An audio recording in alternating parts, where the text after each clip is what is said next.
We've been married 47 years, and we have 2 sons, Aaron and Michael, and we have 4 grandchildren who live in Fruitland, Idaho. And this has been our church home. When we first walked in the door, we knew that this was where God wanted us, and until God tells us otherwise, this is where we're going to stay. I'm in Gig Harbor for about 14 years now. Seen the changes of our intern pastors to active pastors to the current pastor. Been on the church board for 3 terms. Bible quizzing for the teens. I've done that actually for 35 years. I never dated. Mutual friends, I had the guy, the male part was my friend, and we rode motorcycles together and stuff. And his girlfriend worked with her up at the Port Orchard Convalescent Center. And they were student nurses' aides. We were nurses' aides. Yeah. A week or something went by since that first meeting. Rod, my friend, said, "Well, why don't you ask her out on a date?" He said, and Rod said, "I'll call her, and then you'll have to ask her to go out for a date." And I don't want to talk to her. And I was too scared to go out. But he did call. Rod asked me out for a date with Jim. Jim did not ask me out for a date. When I lived in California and had open heart surgery, and the church there had kind of taken us in, and they came door knocking and invited us to go to Bible school if we were 3 and potty trained. And so my mom had, at that time, 5 of us, and she was glad to send us off.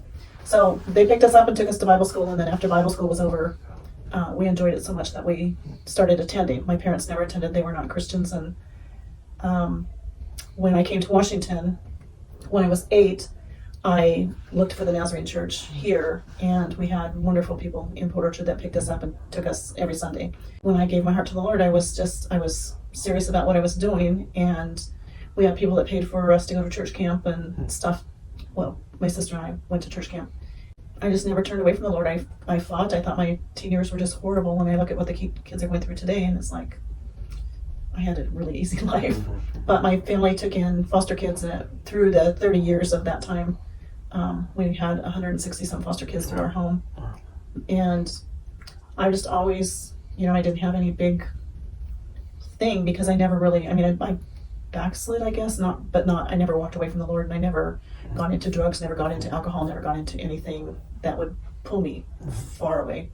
So I've just been that way, and we raised our kids in the church, and they are both stable in church and Christians and stuff. So yeah, I love the Lord, and I've been with him ever since. I went down to her house and asked if she wanted to go out on a motorcycle ride with me, and she wouldn't mind, but she had teen choir at church. And Cheryl asked, "Well, you want to come to church with us?"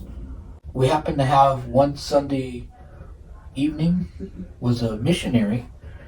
That Pastor Dobson, made an altar call. I was standing next to Cheryl, and the altar call was going. I think I said, "What do I do?"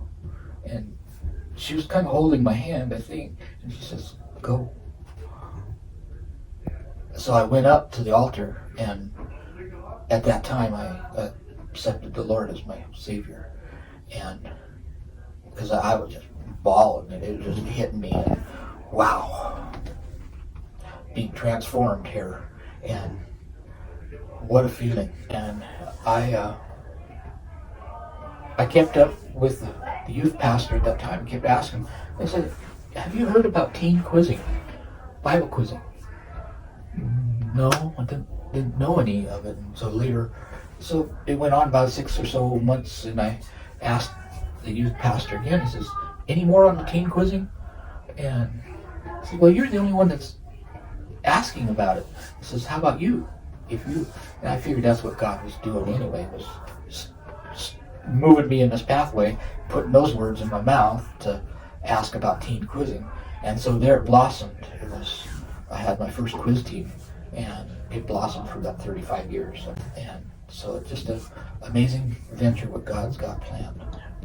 I see God working as a change in my life as my job ended very kind of quickly because I had a medical issue with this right shoulder and I couldn't be a one-armed electrician anymore.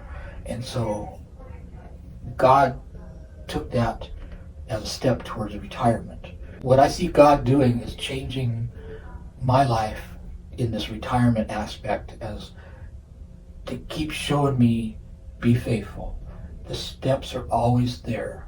They're always there. And you hear something, you put it to God. Is this what you wanted, God? And you got to have that confidence that you know God's voice speaking to you.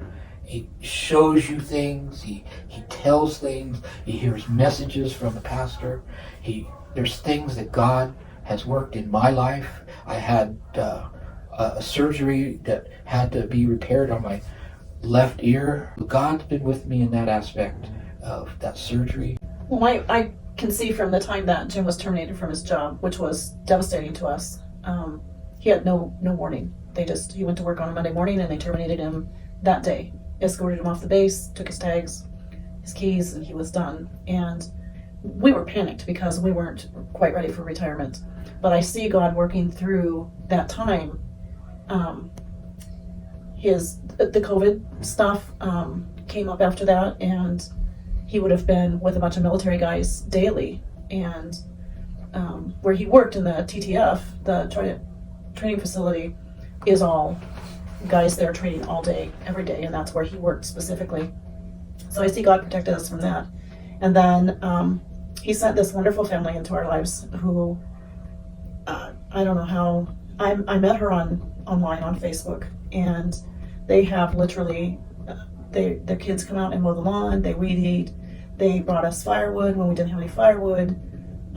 We had a big tree taken down, and the boys came and split all that wood for us and stacked it all and everything. And I mean, that was all a God thing.